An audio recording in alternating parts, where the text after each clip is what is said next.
Pregnancy plan કરવી છે અને રિપોર્ટમાં પીસીઓએસ પીસીઓડી એટલે કે પીઓએમએસ આવે છે તો શું કરવું? ચાલો જાણીએ.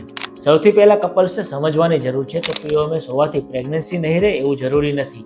પીઓએમએસમાં હોર્મોનલ ઇમ્બેલેન્સ અને અનિયમિત માસિકના લીધે પ્રેગ્નન્સી રહેતી નથી, તેના લીધે ઓવ્યુલેશન થતું નથી. બહેનોએ લાઇફસ્ટાઇલમાં થોડા એવા નજીવા ચેન્જીસ કરવાથી આને કાબૂમાં લાવી શકાય છે.